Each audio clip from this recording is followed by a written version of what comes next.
The winter gave her 12 hours, and she connected her kitchen to a rock. Ezra Vale, who had hauled freight on the Bozeman Road for 20 winters and buried two hired men after the cold of 1886, told her plainly, "By dawn your little boy will be blue in his blanket, and you with him if you gamble daylight on dirt." She had $21, a 6-year-old son, and no way to cut the 6 cords of firewood that everyone said she needed. On January 9th, 1887, the temperature dropped 42 degrees in 9 hours. But 4 months earlier, Ruth Elling had never laid a heating flue in her life. She had arrived in the Gardner River country in August of 1887 with a 6-year-old son, a wagon she did not own, and the kind of hope that only survives where it has never been tested. The transport contractor who brought her west had promised to help improve the claim. He took her last good draft horse instead. By the time Ruth Elling understood what had happened, the man was 3 days gone, and the road behind her had already begun to freeze at the edges. The shack waited at the end of a rutted track that climbed away from the river toward a low bench of limestone. It was not a cabin. It was not even a proper shelter. It was 16 feet by 12 feet of half-finished framing, with a dirt floor on one side and rough planking on the other, a single iron cook stove with a cracked collar that leaked smoke, 2 window openings covered with oiled paper that had already begun to yellow and tear, and a roof of split shake that let daylight through in 6 places she could count from inside. Ruth stood in the doorway that first morning and watched her breath hang white in the air. Samuel pressed against her leg, still half asleep, still trusting that whatever came next would be something she could fix. The inventory took less than an hour. She had $21 in coin. She had a quarter cord of split lodge poles stacked against the north wall. She had a sack of flour, a side of salt pork that would last 6 days if she stretched it, a cast iron skillet, 2 wool blankets, a handsaw, a hammer, and a box of nails that rattled when she shook it. She had no team. She had no credit. She had no living family within 1,000 miles who would take her back, and no fare east even if they would. What she did not have was the 6 cords of dry firewood that everyone said a northern Rocky Mountain winter would demand. What she did not have was the muscle to cut it, the team to haul it, or the time to season it before the cold came down like a door slamming shut. She had 4 months, maybe less. The first neighbor to visit was not a neighbor at all. Ezra Vale rode up 3 days after Ruth's arrival, his horse breathing hard from the climb, his face set in the expression of a man who had already made up his mind before he dismounted. Vale was 58 years old. He had hauled freight on the Bozeman Road for 20 winters. He had buried 2 hired men after the winter of 1886, and he still carried the shovel marks on his hands from digging through frozen ground that had not wanted to open. When he spoke about cold, people listened. When he spoke about survival, they obeyed. He did not knock. He walked the perimeter of the shack first, running his hand along the framing, pressing his boot against the base logs, studying the gaps between boards with the unhurried attention of a man examining a corpse. Ruth watched from the doorway. Samuel hid behind her skirt. "You the one Millard brought up?" Vale asked without looking at her. "I am." "Millard's gone." "I know." Vale stopped at the northeast corner where the framing met nothing but air. He crouched, sighted along the foundation line, and shook his head. "Half a frame," he said. "Maybe 1.5 cords of wood, if you split what's there and burn the scraps. You need 6 minimum to see March, more if it turns early." He stood and finally looked at her. His eyes moved from her face to her hands to the boy half hidden behind her. "You have a team somewhere I don't see?" "No." "Money for one?" "No." "Anyone coming to help you?" "No." Vale walked past her into the shack. She heard him tap the stovepipe, heard the hollow ring of the collar where the seal had failed. He came back out holding a piece of the oiled paper window covering that had torn loose in his hand. "You know what happens to people who stay in a place like this through January?" Ruth did not answer. I buried 2 of them last year, Vale said. Strong men, experienced men. Men who knew how to cut and haul and stack. They ran out of fuel in the 3rd week of February because the snow packed so hard they couldn't reach their woodpile. They burned their furniture. They burned their floorboards. They burned the handles off their tools. When I found them, they were sitting together by a stove that had gone cold 3 days before. They looked like they were sleeping. They weren't. He dropped the torn paper at her feet. By dawn, your little boy will be blue in his blanket, and you with him if you gamble daylight on anything but leaving. Samuel made a small sound against Ruth's leg. She put her hand on his head without looking down. Where would I go? She asked. Gardener, Bozeman, anywhere with walls and a roof and someone to take you in. I have no fare, no family, no one who'll take us. Then sell to Silas Bream. He'll give you $12 for the improvements and whatever Millard left behind. That's enough for passage east if you're careful.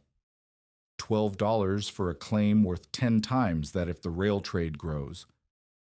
Vale almost smiled. Almost. The rail trade won't matter if you're dead. The land won't matter. The boy won't remember what you were trying to prove. He'll just remember the cold. He mounted his horse and gathered the reins. The animal shifted beneath him, eager to move, to get back down to where the air was warmer and the wind did not cut so close. You have maybe 8 weeks before the first hard freeze, Vale said. You cannot cut enough wood in 8 weeks. You cannot buy enough coal. You cannot hire a team you cannot pay.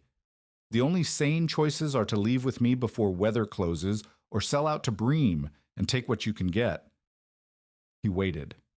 The horse stamped. Ruth looked past him, up the slope behind the shack, to where a thin thread of white vapor rose from between 2 black rocks. She had noticed it that first morning, but had not understood what it was. Steam, rising from the ground, in August. I'll stay, she said. Vale followed her gaze to the steam, then back to her face. Whatever he saw there made him shake his head one final time. Then God help you, he said, because no one else will. He rode away without looking back. Ruth watched until he disappeared around the first bend in the track. Then she picked up the torn paper at her feet and went back inside to repair what she could. The days shortened. Your guides, the nights grew teeth. Ruth learned the rhythms of survival, the way a drowning person learns to swim, by failing, adjusting, failing less. She patched the worst gaps in the walls with mud and grass. She split the quarter cord of lodgepole into kindling-sized pieces to make it stretch. She taught Samuel to stay close to the stove in the mornings and to wear all his clothes at once when the wind came from the north. But the math would not change. No matter how she calculated, no matter how she rationed, the numbers told the same story. A properly sealed cabin in this country needed 5 to 7 cords of dry wood to survive December through March. She had less than 2. There was no more wood to cut within walking distance that she could haul without a team. There was no money to buy coal. There was no charity in a country where everyone counted their own fuel down to the last stick. She could work 18 hours a day and still freeze.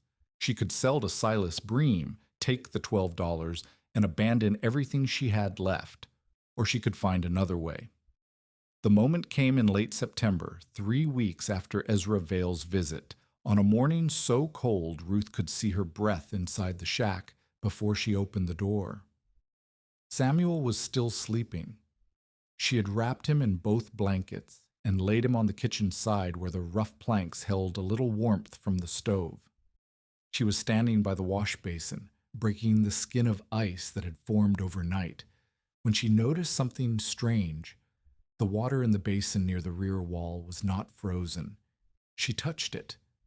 Lukewarm, not warm enough to steam, but warmer than it should have been, warmer than the air, warmer than anything else in the shack. Ruth straightened and looked at the rear wall. The shack had been built against a low limestone bench that rose behind it, and the back wall sat within arm's reach of the rock face. She pressed her palm against the planking. Cold. She pressed it lower, near the floor.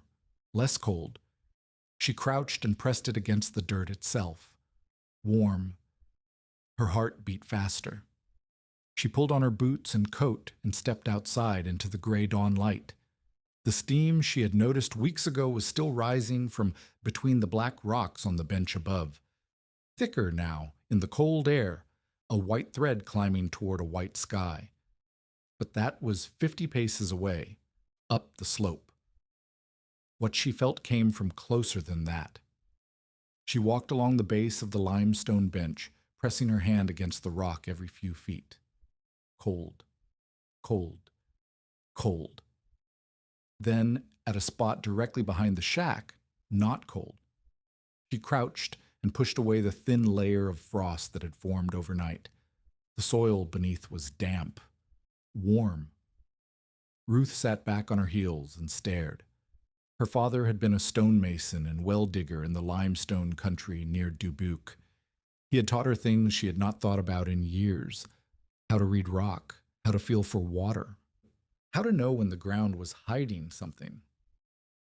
She remembered a winter morning when she was 8 years old. Her father had taken her to a place where a seep bubbled up through cracked limestone, even when the fields around it were frozen solid. He had knelt beside it, pressed his palm to the damp stone, and said something she had filed away and nearly forgotten. "The ground keeps its own weather, Ruth, if you know where it breathes." She had asked him what he meant. He had pointed to the steam rising from the seep and said, "Heat travels. It looks for cracks. It finds the places where rock is weak and pushes through. But the air above a vent, that's dangerous. Too much gas, bad gas, the kind you can't see. The safe heat is in the stone around it. Always trust the stone. Never trust the hole." Ruth looked at the warm spot in the soil. She looked up at the steam rising from the rocks above. She thought about the water in the wash basin that had not frozen.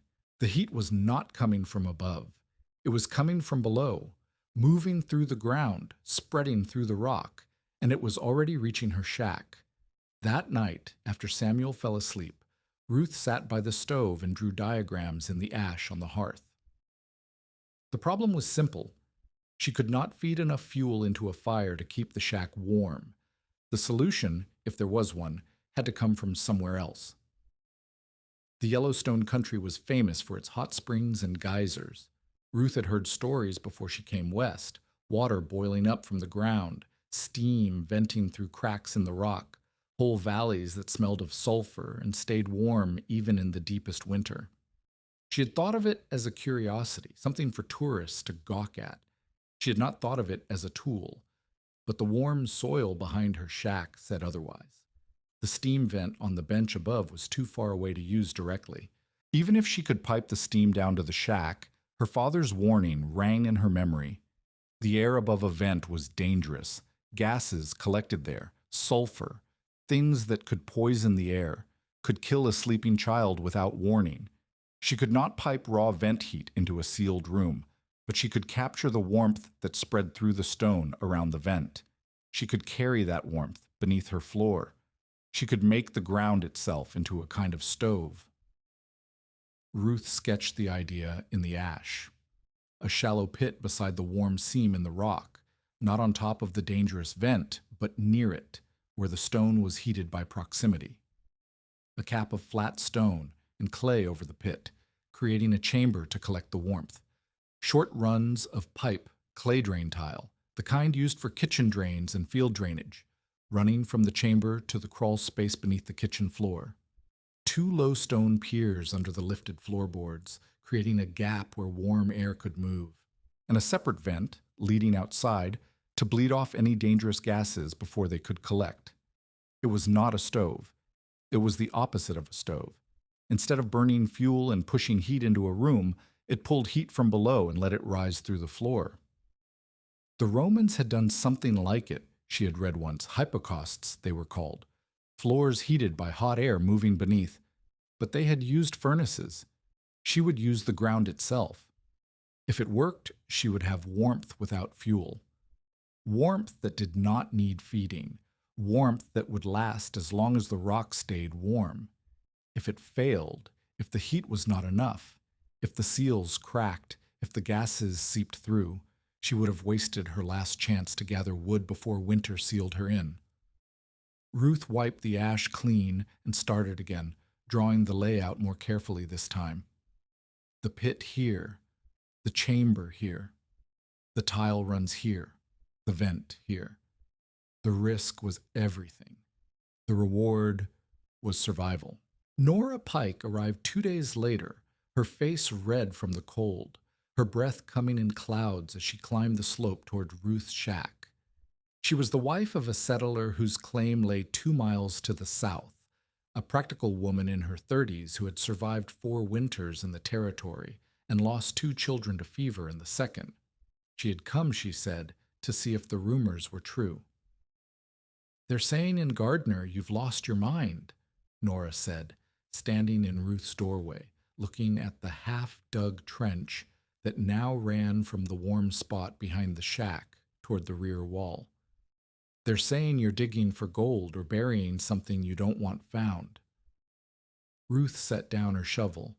Her shoulders ached. Her hands were blistered despite the gloves. She had been digging for 2 days, and the trench was barely 3 feet deep. "I'm not digging for gold." "Then what?" Ruth explained. The warm soil, the steam vent above, the heat spreading through the rock, the idea of capturing it, channeling it, letting it warm the floor instead of burning wood to warm the air. Nora listened without interrupting. When Ruth finished, she walked to the edge of the trench and crouched, pressing her bare hand against the exposed soil. Her eyebrows rose. "It's warm," she admitted. "Warmer than the air, warmer than my stove keeps the floor." Nora stood and brushed the dirt from her hand. "Even if the rock is warm, heat leaks. Dirt steals it. Clay cracks. And if the steam turns bad, you'll gas the child before midnight." "I'm not piping the steam. I'm piping the warmth from the stone around it. The gas vent's outside, not inside." "Clay cracks," Nora repeated.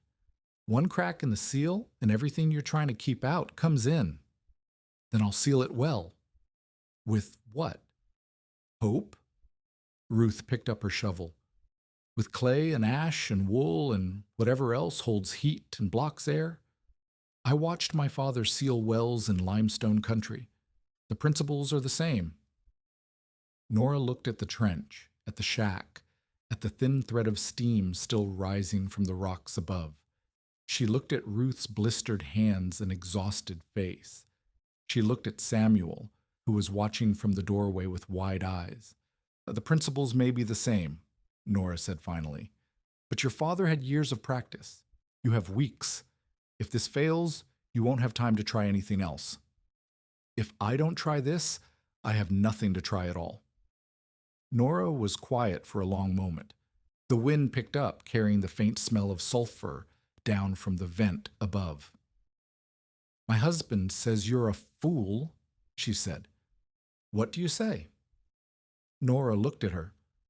"I say fools sometimes survive when wise men don't, but I wouldn't bet on it." She turned and walked back down the slope without offering to help. Ruth watched her go, then turned back to the trench. The shovel felt heavier than before. Samuel came to stand beside her. "Mama, is she right?" Ruth looked at her son, 6 years old, too young to understand what was at stake, too young to know that the woman who should have been protecting him was gambling everything on an idea she had drawn in ash.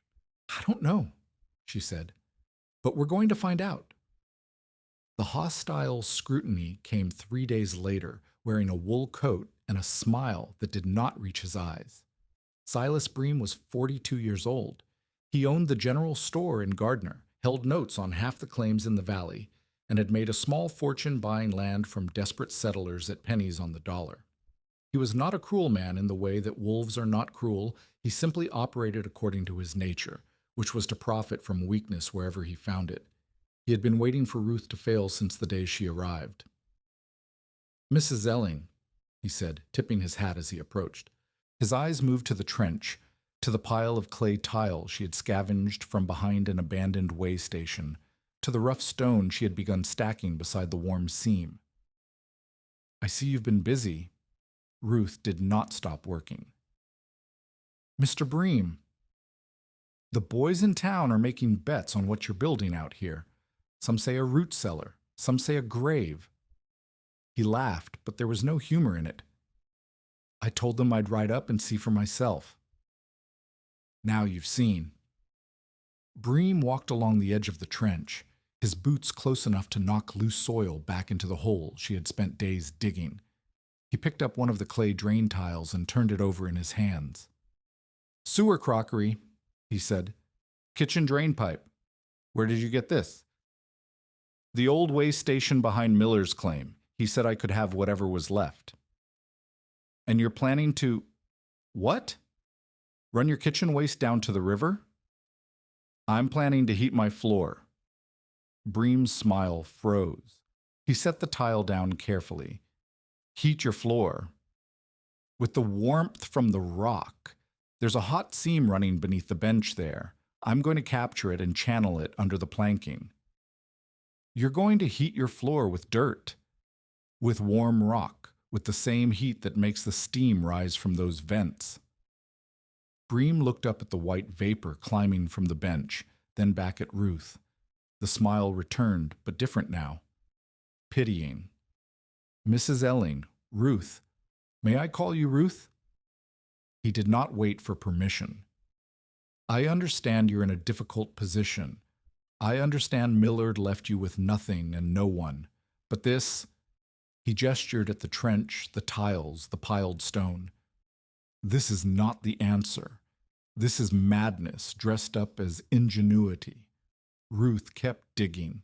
"I came here today to make you an offer," Bream continued. "A better offer than before. $15 for the improvements and whatever rights you hold. That's enough for Passage East and 3 months' board when you get there. Enough for you and the boy to start again somewhere sensible." "The claim is worth more than $15. "The claim is worth nothing if you're dead. And you will be if you stay here chasing steam through pipes instead of gathering fuel like a sane person." Ruth drove her shovel into the earth and leaned on the handle. "Mr. Bream, I cannot cut enough wood. I cannot buy enough coal. I cannot hire a team or pay for passage or go back to people who told me never to come home. This," she pointed at the trench, "this is what I have. This is the only chance I have. If it fails, you can buy my claim for my corpse, but I will not sell it to you while I'm still breathing." Bream's jaw tightened. The pitying smile disappeared. "You think you're brave," he said. "You think you're showing everyone what a woman alone can do. But what you're really doing is wasting daylight on dirt while winter comes down the mountain. When people freeze, Mrs. Elling, they freeze their neighbors too. They take aid that could have gone elsewhere. They burden the people who tried to warn them." He stepped closer, lowering his voice. "Right now, people think you're foolish, a grieving widow who doesn't know any better. But soon they'll think you're dangerous. A woman who won't listen to sense, who'd rather watch her child die than admit she was wrong. And when that happens, no one will help you. No one will trade with you. No one will watch your boy while you work or share a meal when you're hungry. You'll be alone in a way you can't imagine." Ruth held his gaze. Her hands were shaking, but she kept them wrapped around the shovel handle where he could not see. "I am already alone," she said. "I have been alone since the moment Millard rode away with my horse. The only difference between now and then is that now I have a plan." Bream stepped back. He looked at the trench one more time, then at her, then at the shack where Samuel's face was pressed against the oiled paper window. $15, he said. "The offer stands until the first snow. After that, I'll give you $5. After January, I'll give you nothing at all." He turned and walked back toward his horse. Halfway there, he stopped and called over his shoulder. "Look at her now, building a stove for the dirt. That's what they'll say, long after you're gone." He mounted and rode away.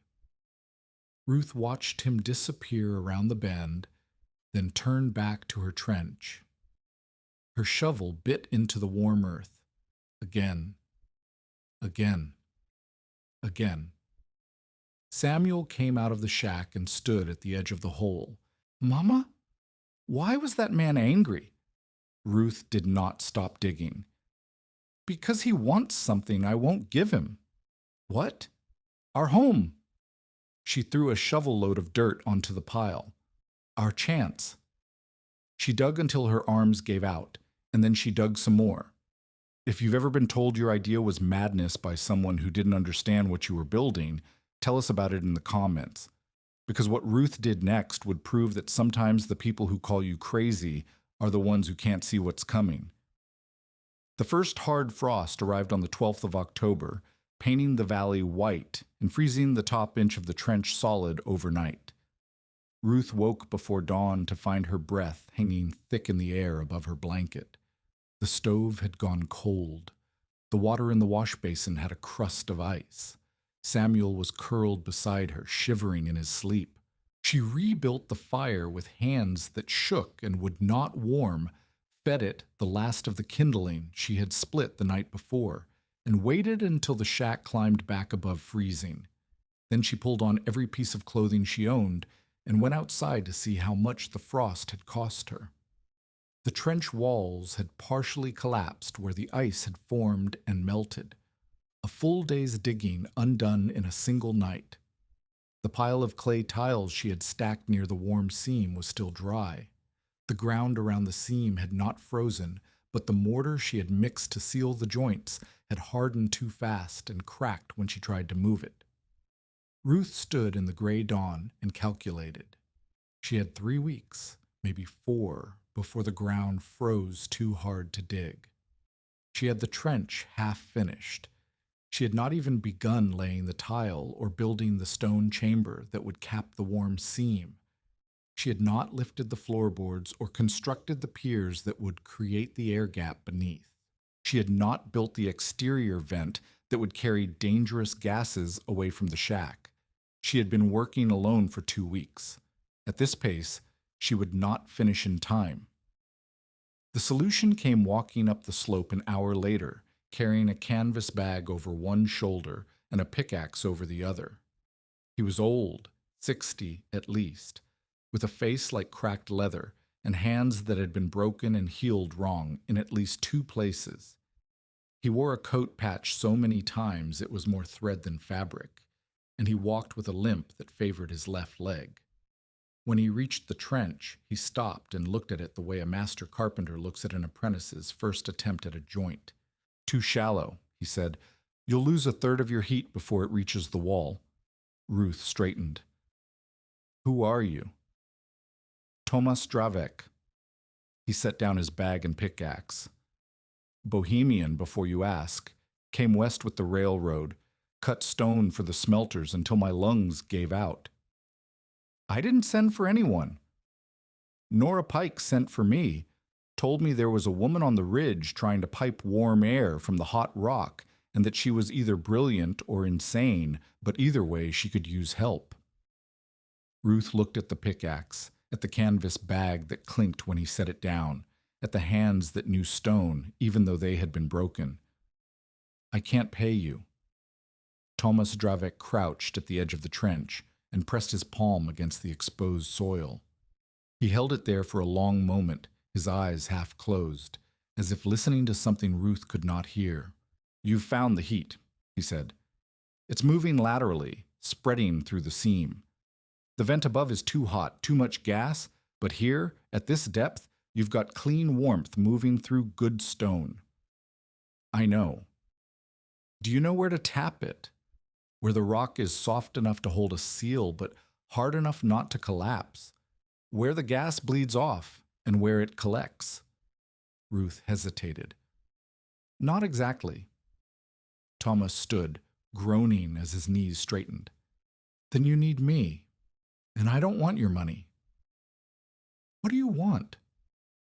He looked at the shack, at the thin trail of smoke rising from the chimney, at the boy's face still pressed against the window.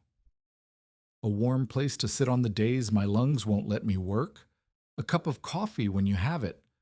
Someone who listens when I explain something instead of nodding along and doing it wrong anyway. He picked up his pickaxe and stepped down into the trench.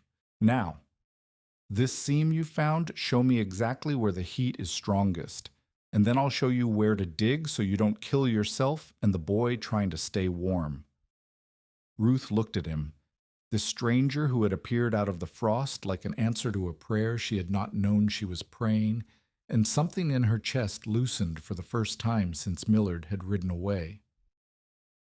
It's strongest here, she said, stepping down into the trench beside him.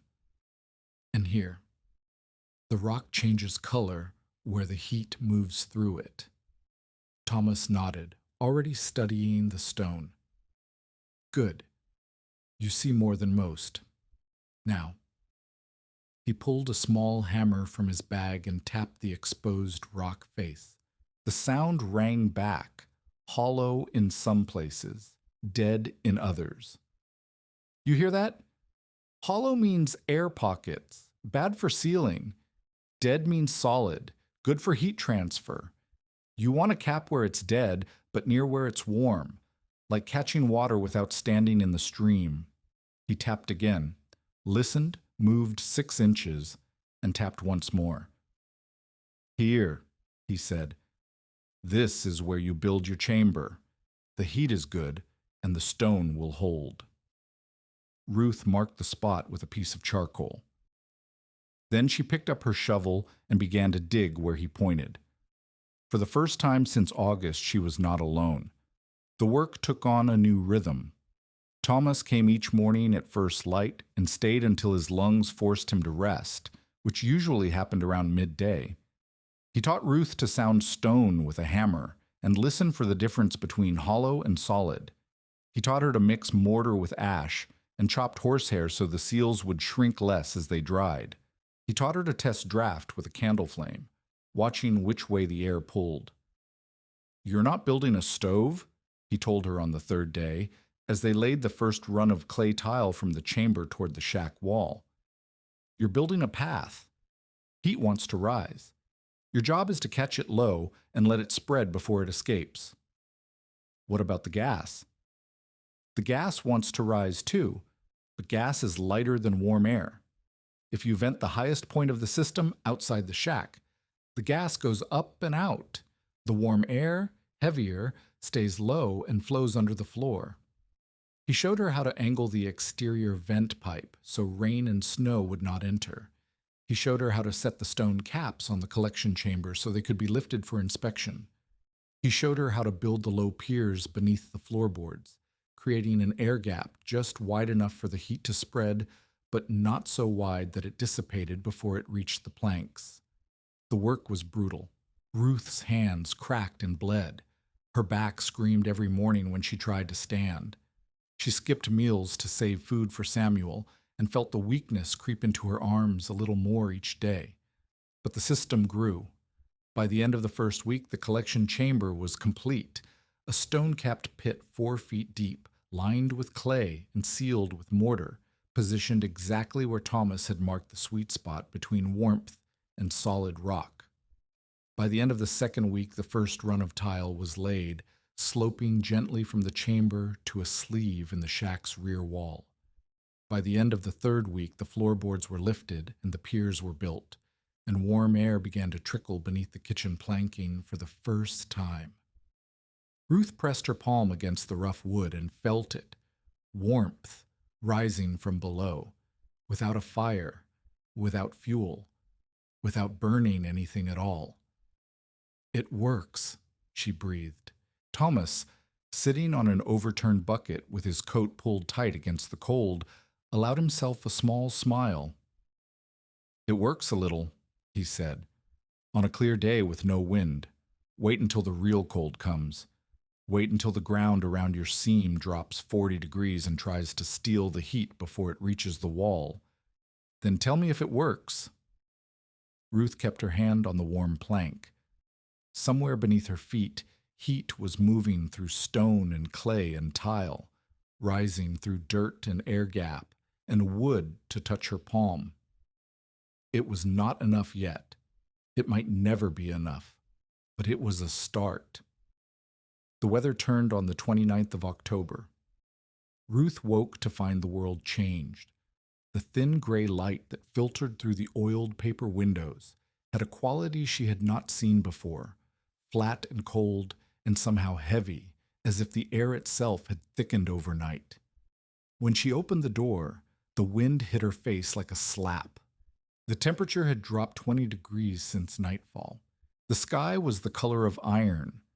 To the north, a wall of dark cloud was building along the ridge, and the steam from the vent above the shack no longer rose but lay flat against the rock, pushed down by pressure that was still falling. Thomas did not come that morning. By noon, Ruth understood why. The trail down to his shack was already drifted shut in places, and his lungs would not survive the climb. She was alone again. The system was not finished. The exterior vent pipe was set but not sealed. One section of tile in the middle run had cracked during the last frost and had not been replaced.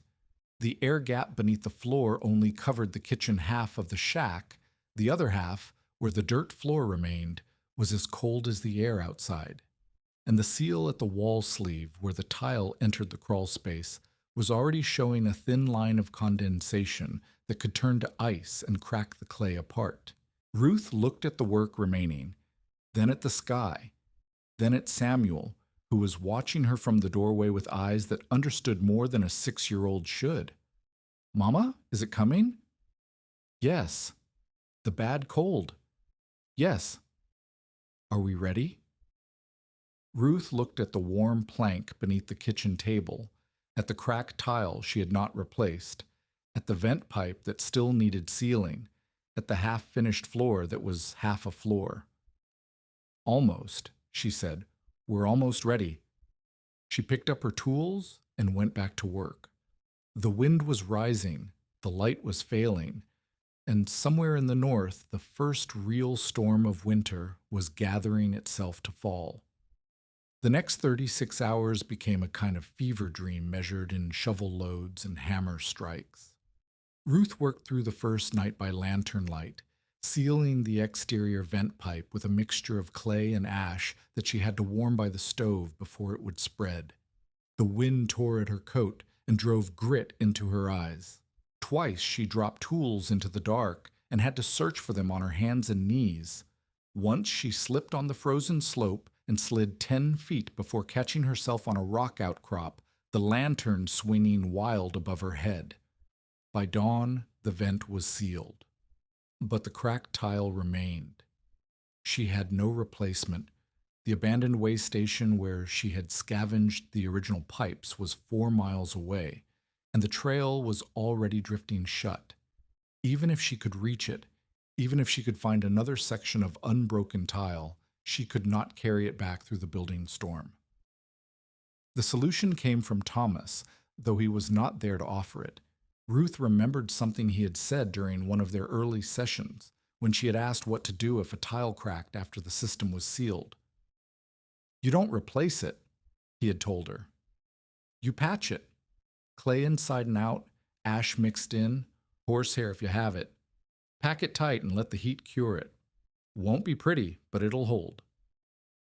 She mixed the patch by the stove while Samuel watched, his small hands wrapped around a cup of water that had been warm an hour ago, but was now going cold. The clay was stiff and resisted her fingers. The ash made her cough.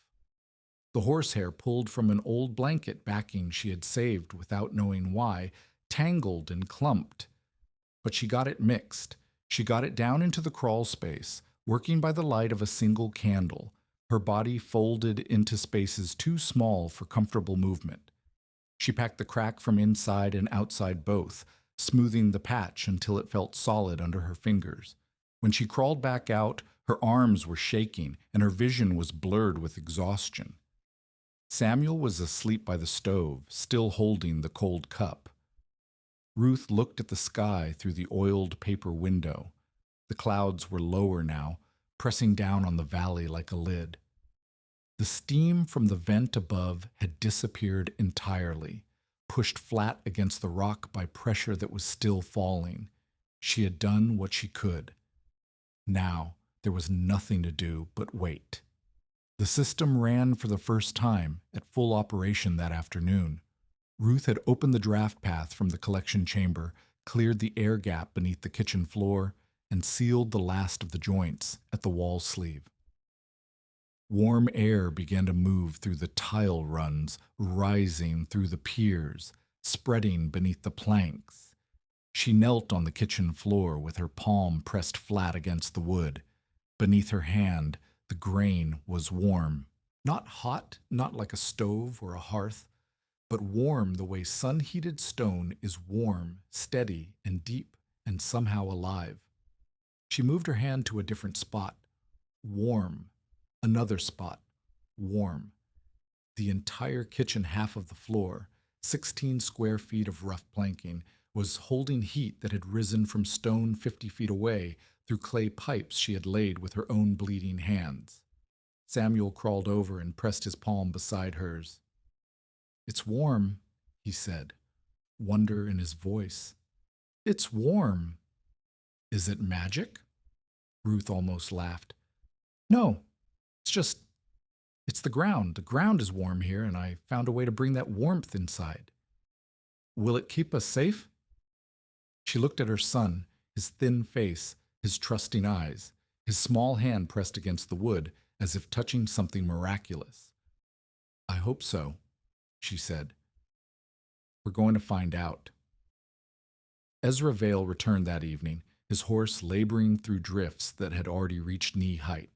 He did not dismount. He sat in the saddle at the edge of Ruth's cleared ground, his coat crusted with ice, his breath coming in white bursts that the wind tore away. "The temperature's dropping fast," he said. 30 degrees since noon. By midnight it'll be below zero. By dawn, he shook his head. "I came to tell you that Silas Bream has a wagon going south at first light. Last chance before the road closes. He says he'll take you for nothing if you sign over the claim." Ruth stood in her doorway, Samuel behind her, the warmth from the floor seeping up through the boards beneath her feet. "No." Vale's jaw tightened. "You'd rather die than admit you were wrong?" "I'd rather live than give up everything I've built." "What you've built is a hole in the ground and some pipe. What you've built is a way to die slowly instead of quickly." Ruth stepped aside so Vale could see past her, into the shack where the lantern light fell on the kitchen floor. "Come inside. Feel the floor." "I don't need to feel." "Feel it." Something in her voice made him pause. He looked at her for a long moment, then dismounted with the stiff movements of a man whose joints had frozen in the saddle. He tied his horse to the rail and walked to the doorway. Ruth stepped back to let him enter. Vale stood just inside the threshold, snow melting from his boots onto the dirt floor of the front half of the shack. He looked at the stove, at the smoke-stained walls, at the oiled paper windows rattling in their frames. Then he looked at the kitchen floor. "Go on," Ruth said. He crossed to the kitchen side and crouched, pressing his bare hand against the planks. His eyebrows drew together. He moved his hand to a different spot. His frown deepened. "It's warm," he said. "It's been warm for 3 hours, no fire beneath it, no fuel feeding it, just heat rising from the ground." Vale stood slowly. He looked at the floor, then at Ruth, then at the floor again. "The vent on the ridge? You piped it?" "Not the vent itself, the rock around it. The heat spreads through the stone. I dug down to where it was clean and warm, capped it with a chamber, and ran tile to the crawl space. The warm air rises under the boards." And the gas? Vents outside. A separate pipe, angled up. The gas is lighter. It rises and exits before it can collect inside. Vale was quiet for a long moment. The wind howled against the north wall. Somewhere in the distance, a branch cracked under the weight of ice. The temperature is going to drop 40 degrees tonight, he said finally. Maybe more. Your stove isn't drawing properly. I can smell the backdraft from here. Your walls have gaps a child could put a hand through. Your windows are paper. And you think warm floor planks are going to save you. I think they're going to help. Help isn't enough. Not tonight. Not in what's coming. He walked to the door and stopped, one hand on the frame. I've buried men who were better prepared than you, he said. Men with full wood piles and tight walls and stoves that drew clean. If your system fails tonight, if one seal cracks, if the heat dies, if anything goes wrong, there won't be time to fix it. The cold will be inside before you know it's coming. I know. And you're still staying. I'm still staying. Vale looked at her the way he had looked at her that first day, 3 months ago, when he had told her the boy would be blue in his blanket by dawn. But something in his expression had changed. The certainty was still there, the conviction that she was making a mistake, but beneath it now was something else, something that might have been respect, or might have been grief. I'll check on you at first light, he said.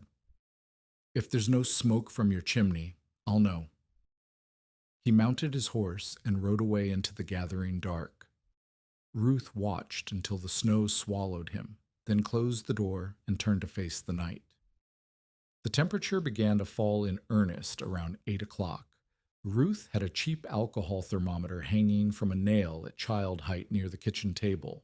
She had bought it in Gardner for 23 cents, more than she could afford, because Thomas had told her that measuring was the only way to know if the system was working. Warm feels different to different people, he had said. Numbers don't lie. At 8 o'clock, the thermometer read 31 degrees near the door and 48 degrees above the kitchen floor. The gap was holding. By 9 o'clock, the reading near the door had dropped to 24. The kitchen floor was still at 46. By 10 o'clock, the door reading was 17. The kitchen floor was 43. Ruth recorded each number on a scrap of paper, watching the gap widen as the outside temperature plunged. The system was working. The floor was not just warm, it was warm enough to make a difference. But the shack was not sealed well enough to capture that warmth. The heat rising from the planks was meeting cold air pouring through every gap and crack, and the cold was winning. The temperature at chest height, where Samuel would breathe while sleeping, was dropping faster than the floor could compensate. She needed to trap the warm air. She needed to build a pocket around the kitchen floor where the heat could accumulate instead of escaping. Ruth looked at her supplies. 2 wool blankets, a canvas tarp she had used to cover the firewood pile, the oiled paper from the windows, rope, nails. She began to work. By 11 o'clock, she had hung the blankets from the ceiling joists, creating a curtain that separated the kitchen half of the shack from the front half with its dirt floor and drafty walls. She had tacked the canvas tarp over the worst of the gaps in the kitchen walls, not sealing them completely, but slowing the flow of cold air. She had moved Samuel's sleeping pallet from near the stove to the center of the kitchen floor, directly above the warmest section of the tile run. The thermometer at child height now read 34 degrees. Still cold, but warmer than the 18 degrees that the door thermometer showed for the rest of the shack. Samuel was coughing. Ruth noticed it around midnight, a dry, rattling sound that came from deep in his chest. She pressed her hand to his forehead and felt heat that had nothing to do with the floor beneath him. Fever. The boy had a fever. She closed her eyes and let the fear wash through her. Then she opened them and got back to work. There was nothing to do for the fever except keep him warm and pray. She could not get medicine. She could not get a doctor. The storm had closed every road and buried every trail. If Samuel's fever rose too high, if his cough turned to something worse, Ruth stopped that thought before it could finish. She wrapped another blanket around her son, positioned him closer to the warm boards, and began feeding the stove with the last of her split kindling. The stove was not drawing properly. Vale had been right about the backdraft, but even inefficient heat was better than none. The night stretched on. The storm hit full force around 1 in the morning. Ruth had expected wind. She had expected cold. She had expected the kind of winter weather that Ezra Vale had warned her about, the kind that had killed the men he buried. She had not expected this. The wind did not blow so much as roar, a constant pressure against the north wall that made the entire shack shudder on its foundation. Snow did not fall so much as drive, horizontal sheets of white that found every gap, every crack, every imperfection in Ruth's hasty repairs. She could hear it hissing through the oiled paper windows, piling in thin ridges along the interior sills. And the cold was something beyond cold, a living thing that pressed against the walls and slipped through every opening with patient, predatory intent. The thermometer near the door dropped past 0 and kept falling. Ruth stopped checking it. The number no longer mattered. What mattered was the bubble of warmth she had created around the kitchen floor and whether it would hold. Samuel's cough grew worse. His fever spiked. He began to mutter in his sleep, words Ruth could not understand, names she did not recognize. She sat beside him on the warm planks and held his hand and tried to transfer some of her own heat into his small, shivering body. The stovepipe began to backdraft in earnest around 2 o'clock, filling the shack with acrid smoke that made Ruth's eyes water and her lungs burn. She had to choose: open the door to clear the smoke and let the cold pour in, or close the damper and lose what little heat the stove was providing. She chose the floor. She closed the damper, killed the fire, and let the stove go cold. The smoke dissipated slowly, drawn out through the gaps it had originally entered through. The temperature in the shack dropped another 5 degrees in minutes, but the floor held. Ruth pressed her palm against the planks and felt the same steady warmth that had been there all night. The system was still working. The heat from the stone chamber was still rising through the tiles, still spreading beneath the boards, still radiating up into the air above. She lay down beside Samuel, positioning both of their bodies flat against the warm wood, and pulled every blanket and piece of fabric she could reach over top of them. The floor was not hot. It was not even comfortable, but it was warm, 62 degrees by the thermometer she had placed beneath the blankets, and that warmth was the difference between survival and freezing. The night pressed on. The sound woke her just before dawn. Ruth had not meant to sleep. She had meant to stay awake, watching Samuel, monitoring his fever, ready to act if anything changed. But exhaustion had claimed her sometime in the small hours, dragging her down into a black well from which she had only now climbed. The sound was wrong, a muffled quality to the wind, a heaviness in the air. She sat up and looked around the dim interior of the shack, trying to understand what had changed. The windows. The oiled paper windows were completely dark. Not the darkness of night. She could see gray light filtering through gaps near the ceiling, but the solid darkness of something pressed against them from outside. Snow. The snow had drifted against the shack and buried the windows. Ruth stood, her joints screaming from hours spent on the hard floor, and moved to the rear wall. The exterior vent pipe, the one that carried dangerous gases away from the system, exited through a sleeve near the base of the wall and angled up toward open air. If the snow had buried it, she grabbed her coat and moved toward the door. The door would not open. The drift on the north side had packed against it, freezing it shut. For a long moment, Ruth stood in the gray light with her hand on the door and felt something very close to despair. The vent was buried. The gases had nowhere to go. Even now they could be seeping back through the system, filling the crawl space, rising through the gaps in the floorboards. She could smell it now, the faint egg and sulfur odor that she had worked so hard to keep outside. It was inside. Ruth turned and ran to Samuel. He was still breathing, shallow, rattling breaths that broke her heart, but breathing. She shook him awake. Samuel, Samuel, I need you to stay awake. I need you to keep your head up, off the floor. Can you do that? His eyes fluttered open, fever bright and confused. Mama?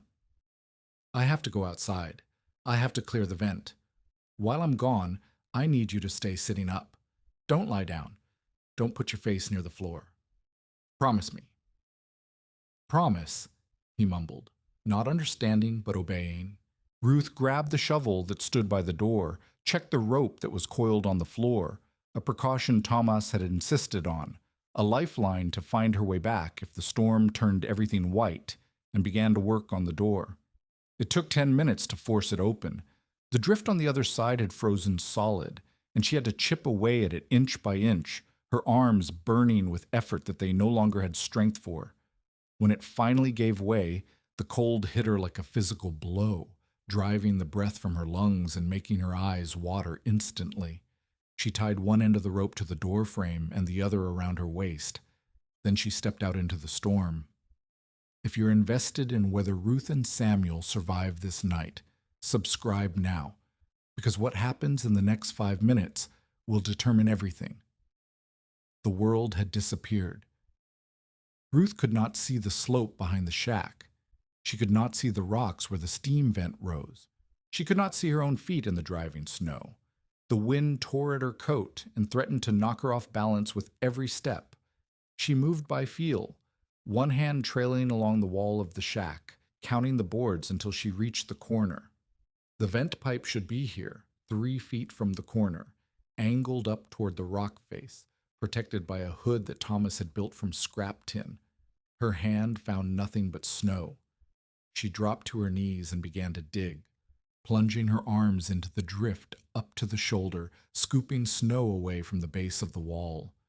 The cold bit through her gloves, through her sleeves, through her skin. She could not feel her fingers. 1 foot down, 2 feet, 3 feet.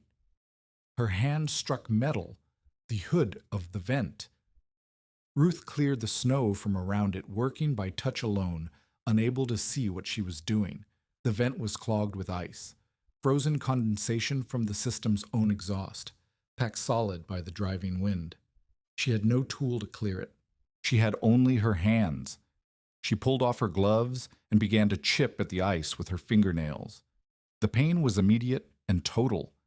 The metal burned with cold, searing her bare skin like a hot iron. She could feel her fingers stiffening, could feel the moisture in her flesh beginning to crystallize. But she kept working, breaking loose chunks of ice, clearing the opening inch by inch. The smell hit her first, the sharp sulfur and egg odor of hydrogen sulfide, concentrated in the clogged pipe and now venting into the storm. Then the warmth, a thin stream of heated air rising from the cleared opening, carrying the dangerous gases up and away. The vent was clear. Ruth jammed her hands under her arms and stumbled back along the wall, following the rope, counting the boards in reverse.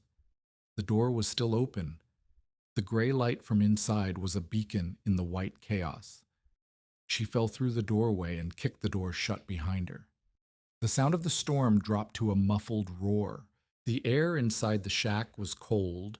The door had been open too long, but it was breathable, clean. Samuel was sitting where she had left him, his head up, his eyes open. "Mama, your hands." Ruth looked down. Her fingers were white, bloodless, frozen. She could not feel them at all. She stumbled to the kitchen floor and pressed her hands against the warm planks. The heat bit into her frozen flesh like fire, agony shooting up her arms as circulation began to return. She bit down on her lip to keep from screaming, but the planks were still warm. The system was still working. The vent was clear. They were still alive. Dawn came slow and gray, the storm still raging, but the worst of its fury spent. Ruth had not slept again. She had sat on the warm floor with her hands pressed against the boards, feeling the heat return in waves of pain, watching Samuel's chest rise and fall with each labored breath. The fever had not broken, the cough had not improved, but he was alive, and she was alive, and the floor beneath them was still radiating the steady warmth that had kept them from freezing. Around 7 o'clock, she heard a sound outside, a voice calling her name. She stood on legs that had gone numb and moved to the door. It opened easier this time. The drift had settled, and she found Ezra Vale standing in the gray light, his horse breathing clouds of vapor behind him, his face red with cold and something else. "You're alive," he said. "Yes." "The boy. Sick, fevered, but alive." Vale pushed past her into the shack. He moved to where Samuel lay on the warm floor, crouched, and pressed his hand against the planks. His expression changed. "It's warm," he said. "It was warm all night, even when the stove went out, even when I couldn't feed the fire. The floor stayed warm." Vale stood slowly. He looked at the blanket curtain, the canvas patches, the rope still tied to the door frame. He looked at Ruth's hands, red and blistered where the frozen flesh was beginning to heal. He looked at the system she had built, the visible edge of it, the sleeve where the tile entered the crawl space, the gap beneath the lifted boards where warm air was even now rising. "I told you the boy would be blue in his blanket by dawn," he said. "You did." "I was wrong." Ruth said nothing. There was nothing to say. Vale moved to the door. "Harlan Mott nearly died last night. Bachelor lives in that lean-to east of Pike's place. Nora found him this morning half frozen in his bedroll. His stove ran out of fuel around midnight." "Is he alive?" "Barely. They've got him at Pike's place, but he needs warmth. More warmth than they can provide." Vale paused with his hand on the door frame. Nora asked if she could bring him here. Ruth looked at her shack, the cramped space, the sick child, the system she had barely kept running through the night. "Bring him," she said. They arrived an hour later, Nora Pike and her husband Jonas carrying Harlan Mott between them on a makeshift stretcher. Mott was unconscious, his skin the color of old wax, his breathing so shallow it was nearly invisible. "He stopped shivering around 4 in the morning, Nora said as they maneuvered him through the door. "That's when I knew it was bad." They laid him on the kitchen floor beside Samuel, positioning his body directly over the warmest section of the tile run. Ruth had built up the blanket walls higher, trapping more of the rising heat, creating a pocket of warm air that now held 3 bodies instead of 2. Jonas Pike crouched by the floor and pressed his palm against the planks. His eyebrows rose. He looked at his wife. "It's true," he said. "The floor's warm." 61 degrees at the surface, Ruth said. "Steady since midnight." "Without a fire?" "The heat comes from below, from the rock." Jonas looked at the system, at the visible signs of it, the sleeve and the air gap and the lifted boards, and shook his head slowly. "I told Nora it was impossible. When she said what you were building, I told her no one could heat a floor with dirt." "It's not dirt, it's stone, warm stone. Either way, I was wrong." It was the second time in 2 hours that a man had told Ruth she was right when he had been sure she was wrong. She was too tired to feel triumphant. She was too tired to feel anything at all. "He needs a doctor," Ruth said, looking at Mott's waxy face. "The fever is one thing, but if his core temperature dropped too far—" "There's no doctor this side of Bozeman. Nora said. "The road is closed. There's nothing but us." Ruth looked at the man lying on her floor. A stranger, someone she had never met, whose only connection to her was geography and desperation. He had come to her shack because she had built something that worked, and now his life depended on whether it worked well enough. "Keep him on the warm boards," she said. "Skin contact if you can. The heat needs to get into him, not just around him. And watch his breathing. If it gets too slow, turn him on his side." Nora nodded. Jonas moved to help adjust Mott's position. Ruth turned to check on Samuel. Her son was still fevered, still coughing, but his color was better than it had been at midnight. The heat from the floor was doing what heat was supposed to do, keeping the cold at bay, giving the body a chance to heal. Outside, the storm continued to rage, but inside, on the warm planks that Ruth had laid with her own hands above tiles, she had placed with her own bleeding fingers above a chamber she had dug and sealed and prayed would work. Inside, there was life. 3 people breathing on a floor that should not have been warm.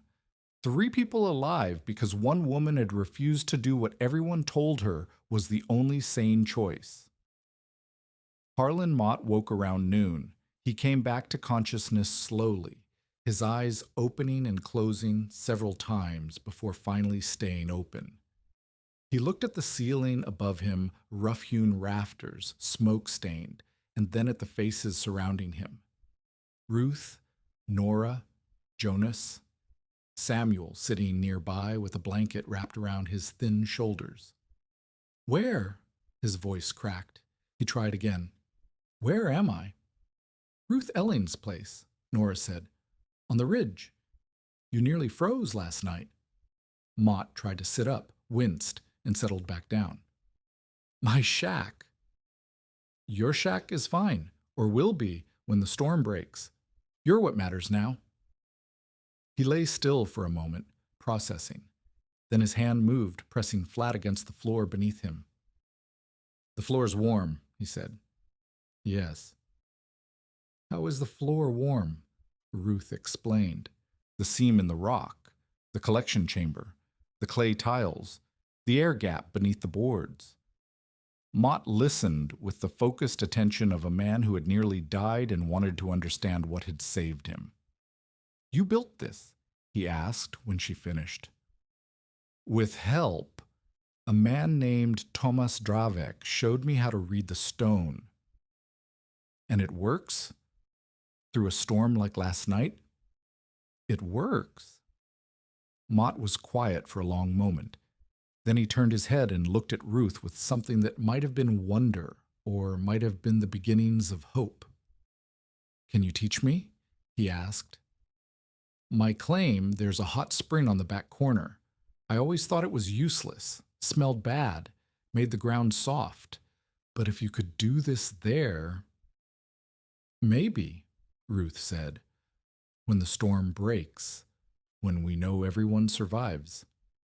But she was already thinking about it. The hot spring on Mott's claim, the seeps and vents that dotted the landscape north of Yellowstone, the dozens of shacks and cabins scattered across the valley, each one burning fuel that would eventually run out, each one fighting the same losing battle against the cold that she had refused to fight. If the system worked here, it could work elsewhere. If she could teach it. The thought was interrupted by Samuel's coughing. Ruth turned to her son, felt his forehead, found the fever still there but no worse than before. He was fighting. They were all fighting, and the floor beneath them was warm.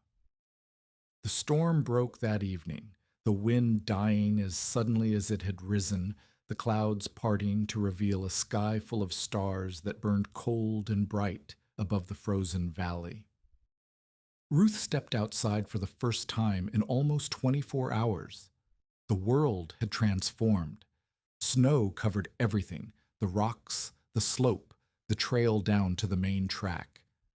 Drifts reached higher than her head in some places. The steam vent on the ridge above was smoking again, the white vapor climbing straight up in the still air. She walked to the exterior vent and checked it. Clear. The gases were flowing freely now, rising into the cold night, harmless. The system was breathing the way it was supposed to breathe. She stood for a moment in the silence, her breath making small clouds that drifted up to join the steam from the vent.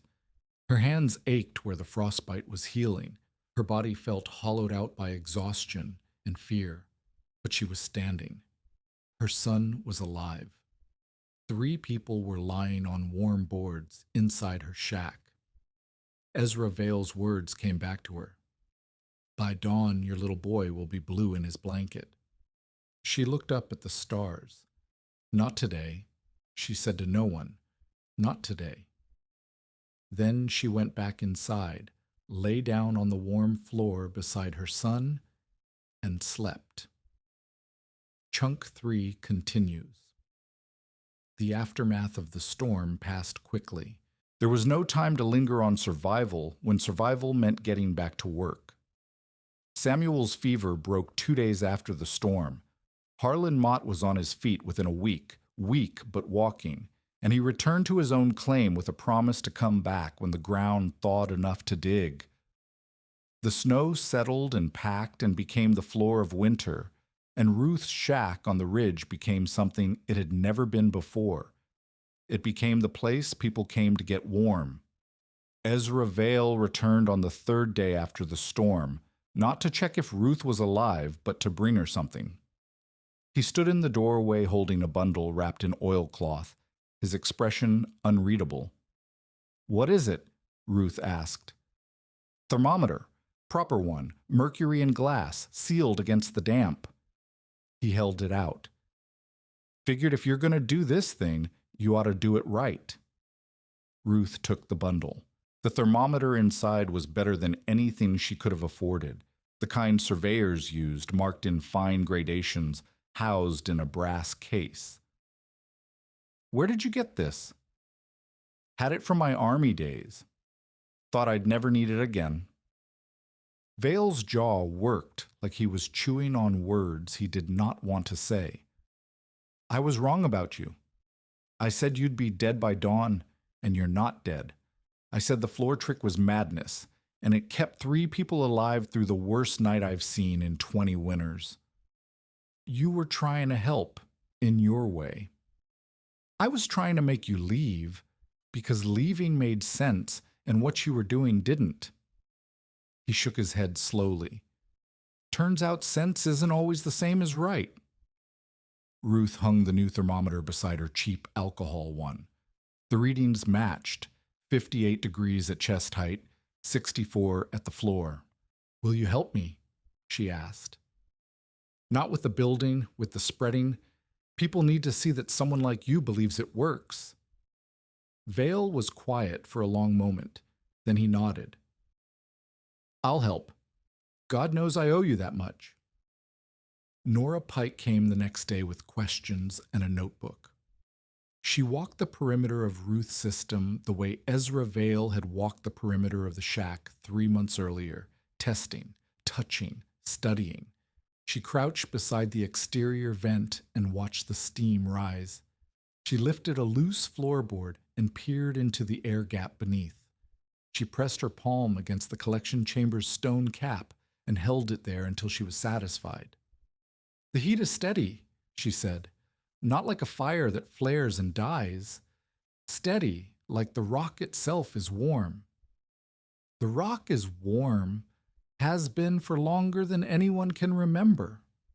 Nora sat down at Ruth's kitchen table and opened her notebook. Show me how you built it. From the beginning. Every step. Ruth explained. The discovery of the warm seam. The collection chamber dug beside it, not on it. The clay tiles sloping gently toward the shack. The wall sleeve. The air gap. The exterior vent.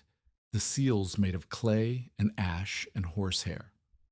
Nora wrote it all down, asking questions at every point. How deep was the chamber? How far from the vent? What angle did the tiles run? How wide was the air gap? How often did the seals need checking? You're planning to build one, Ruth said. I'm planning to understand one first. Building comes after. Nora looked up from her notes. My husband thinks I'm wasting time. He says if God wanted floors to be warm, he'd have made them that way. What do you say? I say God made the rock warm and gave us hands to dig with. The rest is up to us. She stayed for 3 hours, filling page after page with diagrams and measurements and questions Ruth did not always know how to answer. When she finally left, she took Ruth's hand and held it. I called you a fool, Nora said. That day when I came up and saw you digging, I told my husband you'd lost your mind. I remember. I was wrong. Whatever else happens, I want you to know that. I was wrong, and you were right. And I'm sorry I didn't help when you needed it. Ruth squeezed her hand. Help now. That's what matters. Word of the warm floor spread through the valley like smoke through a cracked chimney, slowly at first, then all at once. A freighter named Gustafson came to see for himself and left shaking his head in wonder. A family named Kreider, struggling through their first winter with 4 children and not enough fuel, walked 7 miles through the snow to ask if it was true. A bachelor named Strand, who had lost 3 toes to frostbite the previous winter, sat on Ruth's kitchen floor for an hour and wept. They all asked the same questions. How did it work? Could it work on their land? Would she teach them? Ruth said yes to everyone. She drew diagrams in the dirt. She walked to neighboring claims and studied their geology, looking for the warm seams and hot springs that might be tapped. She explained the principles Thomas had taught her: sound the stone, seal the joints, test the draft, until the words became automatic, until she could recite them in her sleep. But not everyone was grateful. Silas Bream came to Ruth's shack on the 12th day after the storm, riding a horse that picked its way carefully through the packed snow. He did not dismount. Mrs. Elling, he said, touching the brim of his hat, I hear you've become quite the attraction. Ruth was splitting kindling by the woodpile, not because she needed it for heat, but because the habit was hard to break and the work kept her hands busy. She set down the axe and faced him. Mr. Bream, people are talking about your floor, saying it stays warm without a fire, saying you kept 3 people alive through the January storm. That's right. Bream leaned forward in his saddle, his eyes moving to the shack, to the exterior vent, to the collection chamber's stone cap visible on the slope behind. Interesting innovation. Very clever. I've been thinking about it. Have you? I have, and I've come to a conclusion. He smiled, the same smile he had worn when he offered her $15 for a claim worth 10 times that. Whatever you've built here, it requires expertise, materials, knowledge that most settlers don't have. If someone were to package that knowledge, offer it as a service, supply the tiles and the seals and the know-how, they could do quite well for themselves. Ruth understood immediately. You want to sell what I'm giving away. I want to make it available to people who need it for a reasonable fee, and take a percentage of the land they'll owe you when they can't pay. Bream's smile flickered but held. Business is business, Mrs. Elling. I'm not the villain you think I am. I'm simply a man who sees opportunity where others see charity. Charity? Ruth picked up her axe again. You tried to buy my claim for $12 when I was desperate. You told me I was dangerous to my neighbors. You spread gossip that I had lost my mind, and now you want to profit from the thing you mocked. Profit serves everyone. A man who makes money provides services. A woman who gives things away eventually runs out of things to give. Ruth split a piece of kindling with more force than necessary. The halves flew apart and landed in the snow. I'm not interested in your partnership, she said. You will be, when the novelty wears off and people stop coming to see the miracle floor. When you realize that teaching for free leaves you with nothing but tired hands and an empty pantry. Bream gathered his reins. The offer stands. When you're ready to think practically, come find me. He rode away without waiting for a response. Ruth watched him go, then turned back to her kindling. The axe came down again and again, splitting wood she did not need into pieces she would not burn. Tomas Dravek returned to Ruth's shack on the 15th day after the storm. He looked worse than she remembered. The cough that had always lurked in his chest was now constant, a wet rattle that shook his whole frame every few minutes. His face had thinned. His hands, those master craftsman's hands that had taught her to read stone, trembled when he reached for things. You survived, he said, standing in her doorway. I heard, but I wanted to see. The system worked. Everything you taught me, it worked. Tomas nodded slowly. He stepped inside and moved to the kitchen floor, crouching with effort, pressing his palm against the warm planks. His eyes closed. 60 degrees, he said. Maybe 62 at the surface. Good heat. Steady. You can tell by touch? 30 years working furnace foundations. You learn what heat feels like. He opened his eyes and looked up at her. The seal at the wall sleeve, you patched it? During the storm, clay and ash like you showed me. And the vent? Buried by snow, I had to dig it out in the dark. Almost lost my fingers. Tomas stood groaning, one hand pressed against his lower back. You should build a hood, taller, angled to shed the drift before it blocks the outlet. Will you help me design it? Something shifted in his face, a flicker of pain that had nothing to do with his body. I'll try, while I can. Ruth understood then what she had been refusing to see since he walked through the door. The cough, the trembling, the way he moved like a man carrying something heavy that no one else could see. How bad? She asked. Thomas did not pretend to misunderstand. Bad enough. The furnace dust. It sits in the lungs. Takes years to kill you, but it kills you sure. He coughed, the sound deep and wet, and pressed a rag to his lips. When he pulled it away, Ruth saw the spots of red. There must be something. There's nothing. I've seen it before. Watched friends go the same way. He tucked the rag into his pocket. I have months, maybe less if the cold gets into my chest again. Long enough to teach you what I know, not long enough to see what you do with it. Ruth's eyes burned. She blinked and looked away. I don't want you to die, she said.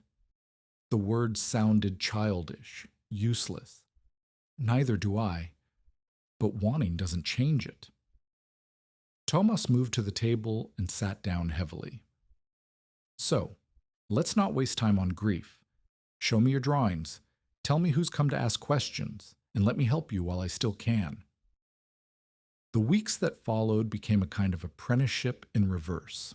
Thomas had taught Ruth the basics, how to find heat, how to seal joints, how to manage draft.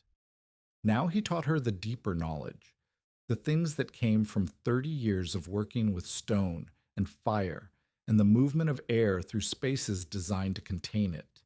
He taught her to feel the difference between live rock and dead rock. Live rock conducted heat. Dead rock blocked it. He taught her to calculate the angle of a tile run based on the distance it needed to travel and the amount of condensation it would produce. He taught her to build settling chambers that caught water before it could freeze and crack the seals. You're not just building a system, he told her one afternoon as they worked together on a design for Nora Pike's cabin.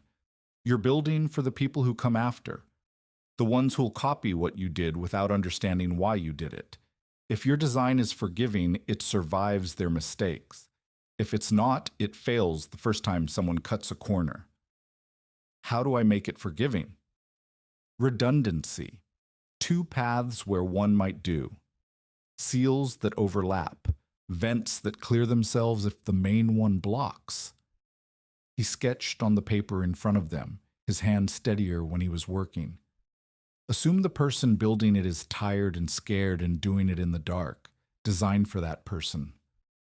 Ruth studied his sketch. The collection chamber was simpler than the one she had built, with fewer seals and a shallower pit. The tile run was shorter, with a gentler slope. The vent system had 2 outlets instead of 1. This is different from what you taught me the first time. The first time I taught you what I knew. Now I'm teaching you what you need to know to teach others. Tomas set down his pencil and looked at her. There's a difference between a craftsman and a teacher. A craftsman builds one thing perfectly. A teacher builds 100 people who can build 1,000 things well enough. Which were you? A craftsman, always. He smiled, and for a moment the sick old man disappeared, and Ruth saw the master mason he had been, the one who had laid furnace foundations that would outlast the buildings above them. You're going to be the teacher. The first disagreement came 3 weeks after the storm, when Ruth proposed building a system for the Kreider family. The Kreiders lived in a low cabin at the base of the valley, far from any visible hot spring or steam vent. They had 4 children, the youngest just 18 months old, and they were burning through their wood pile at a rate that would leave them empty by mid-February. There's no heat source, Tomas said, studying the sketch Ruth had made of their land. No vent, no seep, no warm rock I can see. There's a spring, 1/4 mile from the cabin in the hollow behind the ridge. Doesn't steam, but the water runs warm year-round. Warm water isn't the same as hot rock. The temperature's lower, the volume's smaller. You'd need to run tiles 3 times as far to get half the heat. It's something. It's not enough. Thomas shook his head. You'd spend weeks building a system that might raise their floor temperature 10 degrees, maybe 15 on a good day. That's not survival. That's false hope. Ruth set down her pencil. So what do we tell them? Sorry, your land isn't hot enough. Good luck freezing. We tell them the truth, that this method works where the geology supports it, and their geology doesn't. They have 4 children. The youngest is a baby. I know. And we just let them freeze because the numbers don't work perfectly? Thomas was quiet for a long moment. When he spoke, his voice was softer, but no less certain. Ruth, I've watched men die trying to build things that couldn't be built. Miners who were certain there was gold just a few feet deeper. Masons who knew they could make a wall stand that was never going to stand. Hope is not a building material. If you teach these people to believe in something that won't work, you'll kill them more surely than the cold will. And if I teach them nothing, then they make their own choice, with clear eyes, knowing what they face. Ruth stared at the sketch of the Kreider land, the spring in the hollow, the cabin at the base of the valley, the 1/4 mile of frozen ground between them. What if we don't try to heat the floor? She said slowly. What if we just try to heat one corner, a sleeping platform, enough to keep the children warm at night? Tomas frowned. The tiles would still need to run a 1/4 mile. Not tiles, just warm water, piped through clay channels in a raised platform. The spring runs year-round. If we could capture even part of that flow, you'd get condensation, ice buildup. The channels would freeze and crack. Then we insulate them, bury them deep, use the ground itself as a buffer. Tomas was quiet again, but this time his eyes had changed. He was not dismissing her idea. He was considering it. It might work, he said finally. In theory. In practice, you'd need to design something no one's ever designed before. Then help me design it. He looked at her for a long moment. Then he picked up his pencil and turned to a fresh sheet of paper. Show me exactly where this spring is, he said, and pray to God we're not both fools. They worked on the Kreider design for 4 days. Tomas pushed Ruth harder than he ever had before, questioning every choice, demanding justification for every dimension. When she made assumptions, he made her prove them. When she took shortcuts, he made her explain why the shortcut was acceptable. "You're going to kill someone if you don't think this through," he said on the third day, his voice sharp with something that might have been anger or might have been fear. "Every seal you skip, every calculation you round off, every corner you cut, someone's child is going to pay for it." "I know." "Do you? Because right now you're designing like someone who wants to save people. That's not enough. You need to design like someone who knows exactly how people die." Ruth set down her pencil. Her hands were shaking. "Then teach me," she said. "Stop telling me what I'm doing wrong and teach me how to do it right." Tomas held her gaze for a long moment. Then he nodded. "The Kreider system can't fail by freezing," he said. "That's the first rule. If the water flow stops, the channels freeze, and frozen channels crack. Cracked channels leak. Leaked water in a sleeping platform becomes ice beneath a child. So, how do you prevent the water from stopping? Gravity feed, constant flow from the spring. And if the spring freezes at the source, insulate the source, deep burial. And if the burial isn't deep enough, Ruth thought, a bypass, a secondary path that the water can take if the primary freezes. Good. And the condensation inside the channels? Drainage, a low point where water collects and can be released. And if the drainage freezes? She closed her eyes. The problems multiplied. Every solution created new problems. Every safety measure required its own safety measure. "I don't know," she admitted. "Then you're not ready to build." Tomas coughed, the deep, wet cough that came more often now, and reached for his rag. When he pulled it away, the red spots were larger than before.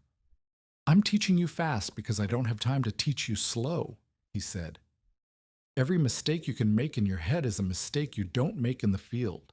Every failure you imagine is a child you don't kill. Do you understand?" "Yes." "Then think harder. The drainage freezes. What do you do?" Ruth opened her eyes and looked at the sketch in front of her. The spring, the channels, the platform, the drainage point. "I don't let it freeze," she said. "I run the drainage back to the spring. Warm water in, warm water out. A loop, not a line." Tomas's expression did not change, but something in his eyes softened. "Good," he said. "Now, what's the next problem?" The Kreider system was finished in late February, 2 weeks before Tomas died. Ruth never learned exactly when the end came. She had visited him on a Tuesday, bringing soup and bread and a detailed report on how the sleeping platform was performing. The children were warm, the flow was steady, the seals were holding. "You did it," Tomas had said, his voice barely above a whisper. "Something new, something that didn't exist before you imagined it." "We did it. I couldn't have. You could have. You would have." He had taken her hand, his grip weak but warm. "I gave you tools. You built the house. Don't forget which one matters more." She had left him sleeping, his breath rattling in his chest, but his face peaceful. On Thursday, a neighbor found him in his chair by the cold stove, still wearing the coat he had put on to walk outside, and never quite managed to reach the door. He had died sometime in the night, alone and quiet, the way he had said his friends from the furnace years had died. Ruth did not cry when she heard the news. She sat on her warm floor with her back against the wall and her hands pressed flat against the planks, and she let the heat rise into her palms the way Thomas had taught her to feel for it. "Thank you," she said to the empty room, "for everything." The floor stayed warm. The steam rose from the vent on the ridge. The world kept turning, indifferent to the absence of one old man who had known how to read stone. But Ruth remembered. And in remembering, she kept him alive in the only way that mattered, in the work that continued, in the knowledge that spread, in the floors that stayed warm because he had taught her how to make them so. If this story reminds you that the people who teach us keep living in the things we build, share it with someone who needs to hear it, because what Ruth built next would honor Thomas in ways he never expected. The secondary crisis came 3 weeks after Thomas died. A family named Hendricks, living in a line cabin 12 miles to the north, sent word that 2 of their children were sick with fever. The roads were closed. The nearest doctor was in Bozeman, 3 days' travel in good weather, impassable now. They had burned through their fuel stores trying to keep the cabin warm enough for the sick children to survive, and they were nearly out. The message came through Ezra Vale, who rode to Ruth's shack with frost in his beard and urgency in his voice. "They've got maybe 2 days of fuel left," he said. "After that, the cabin goes cold. The children can't survive cold, not with fever already in them." "Where exactly is the cabin?" "North slope of the ridge, where Pearson Creek comes down from the hot springs." Ruth's head came up. "Hot springs?" "Small ones. Stinking pools that the cattle won't drink from. Nobody pays them any mind." "Show me on a map. Exactly." Vale sketched the location on a piece of paper. The cabin, the creek, the pools that steamed year-round even in the depths of winter. Ruth studied it for a long moment. "There's heat there," she said. "If the pools are warm enough to steam, there's a source beneath them. Something I can use." "Use for what?" "A warming platform, like the one I built for the Kreiders. Not a full-floor system, there's no time for that, but something to keep the children warm until the fever breaks." "You can build that in 2 days?" "I don't know, but I'm going to try." The ride north took 6 hours through snow that reached the horses' chests in places. Ruth went with Vale and Jonas Pike, who had insisted on coming despite his wife's protests. They brought tools, clay, salvaged pipe, rope, blankets, everything Ruth thought she might need, packed onto a sledge that the horses dragged behind them. The Hendricks cabin was worse than Ruth had expected. It was small, maybe 10 by 12 feet, with walls that had never been properly chinked and a roof that sagged in the middle. The stove inside was working, but barely, fed by the last scraps of furniture the family had broken up for fuel. The children were lying on a pallet near the stove, both of them flushed with fever, both of them coughing the dry cough that Ruth remembered from Samuel's illness. The mother, a woman named Clara, younger than Ruth but aged by hardship, sat beside them with hollow eyes. "They won't eat," Clara said. "Haven't eaten in 2 days. Just water, and not much of that." Ruth knelt beside the children, a girl of maybe 8 and a boy of 5. Their skin was hot to the touch, their breathing shallow. They needed warmth, they needed medicine, they needed a doctor. Ruth could only give them one of those things. "The hot springs," she said, turning to the father, a gaunt man named Peter. "How far?" "Quarter mile, maybe less." "Show me."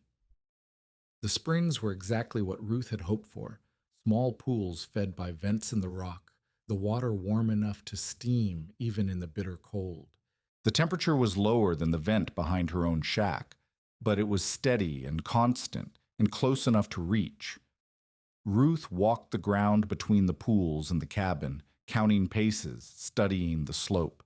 The terrain was rougher than she would have liked, but the distance was manageable. If she could run a channel from the warmest pool to a platform inside the cabin. "Can you do it?" Vale asked. "I don't know." Ruth crouched and pressed her hand against the ground near the largest pool. Warm. Not hot, but warm. Tomas would have known. He could have looked at this and told me exactly what would work and what wouldn't. Tomas isn't here. No. Ruth stood. He's not. But he taught me how to think. And right now, I'm thinking this might work. She began to sketch in the snow with a stick the path from the pool to the cabin, the depth of the channel, the angle of the slope. Vale and Jonas watched, not understanding the details, but understanding the intent. We dig a trench from here to the cabin wall, Ruth said. Line it with clay to hold the water. Run the warm water through a raised platform inside, just big enough for the children. Drain it back out through a second channel to the creek. Constant flow, constant warmth. In 2 days? In whatever time we have. The work was brutal. The ground was frozen solid for the first foot, and Ruth's shovel bounced off it like she was striking stone. They built fires along the trench line, melting the frost enough to dig, then moved the fires forward and dug again. By nightfall, they had carved 30 feet of trench. They needed 100. Ruth worked through the night by lantern light, her arms screaming, her back in spasm. Jonas spelled her when she could no longer lift the shovel, and Vale spelled Jonas. And then Ruth took the shovel again because she could not stand to watch someone else do what she had sworn to do. Inside the cabin, the children's fever held steady. Not better. Not worse. Waiting. By dawn, they had 60 feet of trench. By noon, 80. By the second nightfall, the trench reached the cabin wall, and Ruth was laying the clay lining with hands that had gone numb hours ago. She worked by feel, by memory, by the echoes of Thomas's voice in her head. Seal the joints. Test the draft. Assume the person building it is tired and scared and doing it in the dark. Design for that person. She was that person. She was all of those things. And she kept working anyway. The platform was finished just before midnight on the second day. It was not elegant. It was not even particularly well built. The channels were rough, the seals uneven, the whole thing thrown together with materials salvaged and improvised and held together by desperation as much as skill. But when Ruth opened the valve and let the warm water flow from the spring through the buried channel into the platform and back out through the drainage line, when she pressed her palm against the rough wooden surface and felt the heat rising through it, she knew it would work. "Bring the children," she said. Clara carried her daughter to the platform. Peter carried his son. They laid them side by side on blankets spread over the warm wood, and Ruth watched as the heat began to seep into their small, fevered bodies. The girl stirred first. Her eyes fluttered open, confused, then closed again, but her breathing seemed easier, less labored. The boy followed an hour later, his coughing fit breaking into something that sounded almost like normal sleep. Ruth sat beside the platform with her back against the cabin wall, too exhausted to move, too wired to sleep. The water flowed. The wood stayed warm. The children breathed. "You did it," Clara said, her voice breaking. "You saved them." "The spring saved them. I just showed the heat where to go." But she knew that was not entirely true. The spring had been there for years, steaming and useless, while children died of cold in cabins a quarter-mile away. It had taken someone willing to dig through frozen ground in the dark, willing to work until her body gave out, willing to believe that a thing could be done even when she did not know if it could. Tomas had taught her to build systems, but he had also taught her something more important, that the knowledge meant nothing if you were not willing to use it when it mattered. Ruth closed her eyes and let the warmth from the platform wash over her. For the first time since Tomas died, she felt like he was still with her. The children recovered. The fever broke on the third day, and by the end of the week they were sitting up, eating solid food, complaining about being kept in bed. The platform continued to work, the warm water flowing steadily from the spring, and Peter Hendricks began asking Ruth the same questions everyone asked. How did it work? Could he build one himself? Would she teach him? She said yes. She always said yes. But as she rode back to her own shack, exhausted beyond words, she found herself thinking about Silas Bream, about his offer to package the knowledge, sell the service, profit from the things she was giving away. She was tired.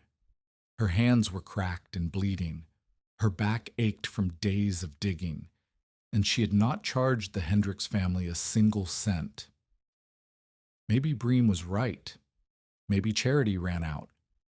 Maybe the only sustainable path was the one that paid.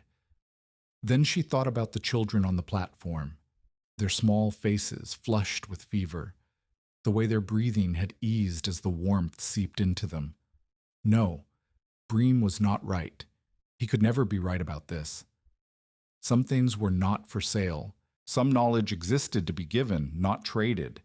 Some help was not charity, but obligation. The debt you owed to everyone who had ever helped you, paid forward to everyone who would ever need it. Tomas had helped her for nothing but coffee and conversation. Vale had brought her a thermometer. Nora had filled a notebook with questions. The Kreiders and the Hendricks and all the others who would come after, they were not customers. They were neighbors. They were the community that Ruth had thought she would never have. The road home was long and cold, but Ruth's shack was waiting at the end of it, with warm floors and a son who ran to meet her at the door. That was enough. That would always be enough. Chunk 4 continues. The second winter was easier than the first. Not because the cold was less brutal, it was not, but because Ruth was no longer alone. By the time the snows came again in late November of 1888, she had taught 14 families how to tap the warm ground beneath their feet. Some had built full floor systems like hers, with collection chambers and tile runs and exterior vents. Others had built simpler platforms, fed by warm springs or heated seeps, enough to keep a sleeping corner warm through the worst nights. One family, the Andersons, had dug so deep they struck water hot enough to scald, and they had to redesign their entire system to handle the temperature. Ruth visited each installation at least twice, once during construction and once after the first hard freeze. She checked seals and tested drafts and answered questions that ranged from simple to impossible. She drew diagrams in the dirt and on scraps of paper, and once on the back of a church hymnal because it was the only surface available. And she kept records. Thomas had told her once that a craftsman builds one thing perfectly, but a teacher builds 100 people who can build 1,000 things well enough. Ruth understood now what he meant. The systems she built herself were the best, the most efficient, the most reliable, the most carefully designed. But the systems other people built, guided by her teaching, were spreading faster than she could ever have spread them alone. Each student became a teacher. Each teacher taught others.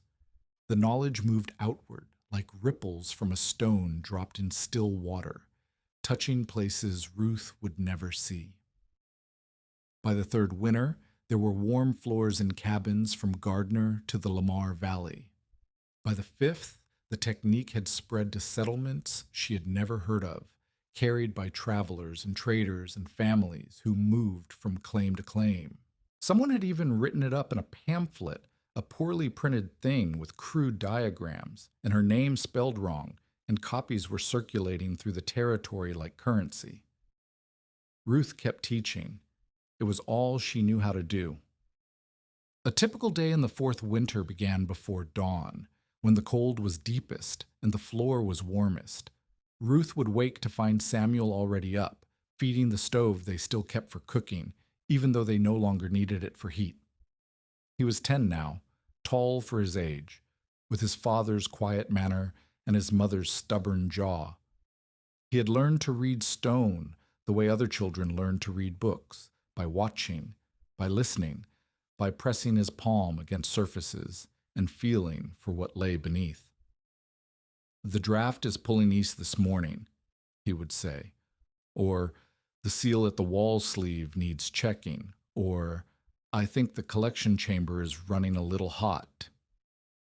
He was rarely wrong. After breakfast, the visitors would begin to arrive. They came from all directions, settlers seeking advice, neighbors needing repairs, strangers who had heard rumors of the woman on the ridge who could make floors warm without fire. Ruth received them all in the kitchen, sitting at the same table where Thomas had taught her to think like a teacher, drawing the same diagrams she had drawn 100 times before. Some visitors brought gifts, others brought payment she had not asked for and could not refuse without giving offense. A few brought nothing but questions, and Ruth answered those too because knowledge hoarded was knowledge wasted. The afternoons were for building.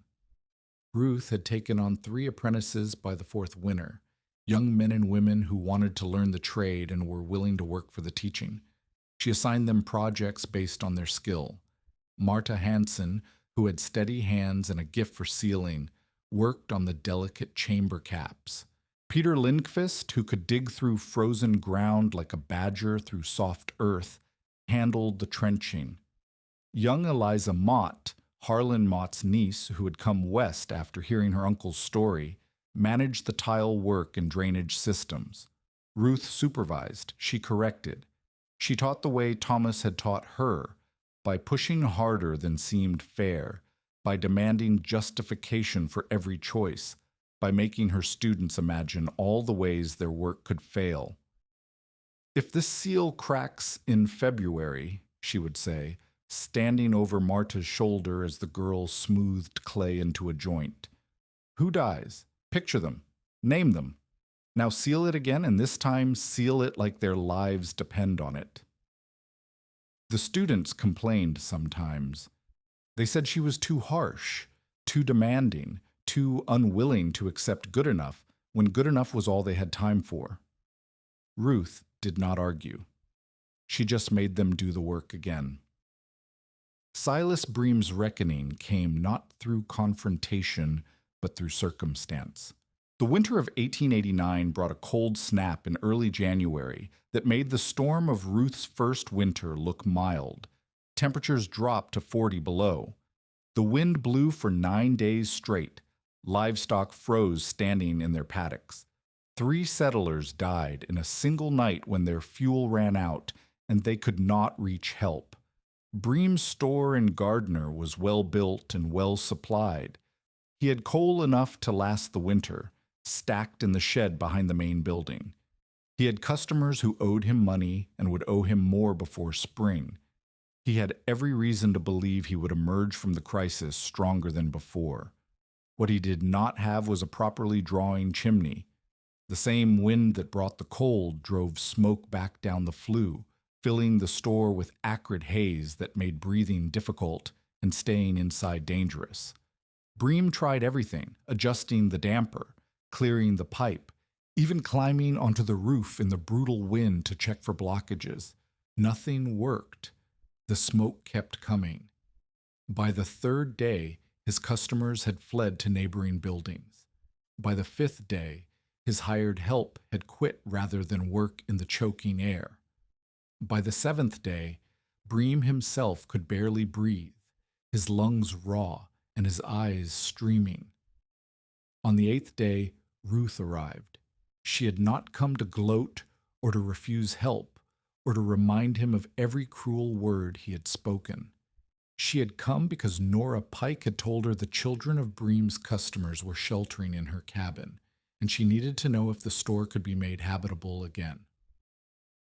"The problem is the chimney cap," Ruth said, standing in Bream's smoky store while he sat wheezing by the cold stove. "The wind is hitting it at the wrong angle. You need a hood that deflects the gusts instead of funneling them down." "I know what the problem is," Bream said.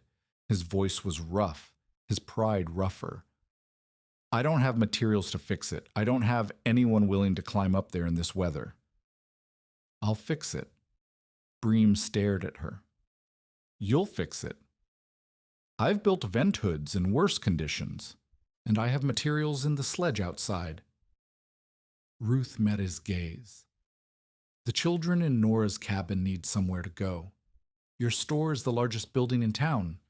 If it's habitable, it can shelter 30 people until the cold breaks. And what do you want in return? Ruth almost laughed.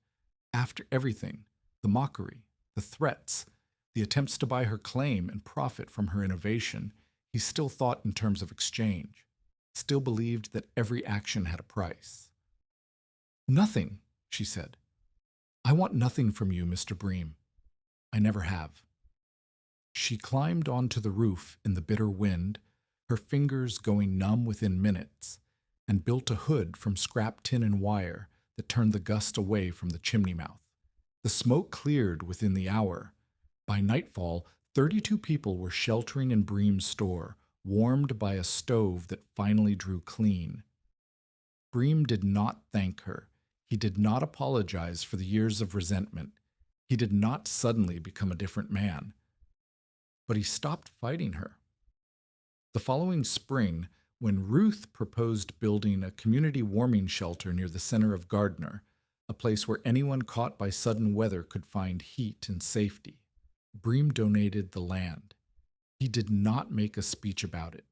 He simply signed the paper and walked away. That was enough. Ruth did not need his friendship. She needed only his surrender. The partnership with Ezra Vale grew slowly, the way all real things grow, through work shared and words exchanged, and silences that became comfortable instead of awkward. Began with small things. Vale would appear at Ruth's shack with a load of stone he had found near the river, good flat pieces that would make excellent chamber caps. Ruth would find a message waiting for her in Gardner, a note in Vale's cramped handwriting telling her about a family 12 miles east who needed help and could not come to ask. They worked together on the community shelter project, Vale handling the heavy hauling while Ruth designed and built. They argued about angles and depths and the proper way to seal a joint, arguments that never turned bitter, that always ended in compromise or laughter or both. You're stubborn, Vale told her one evening as they sat on the finished shelter floor testing the draft. So are you. I'm experienced. There's a difference. Is there?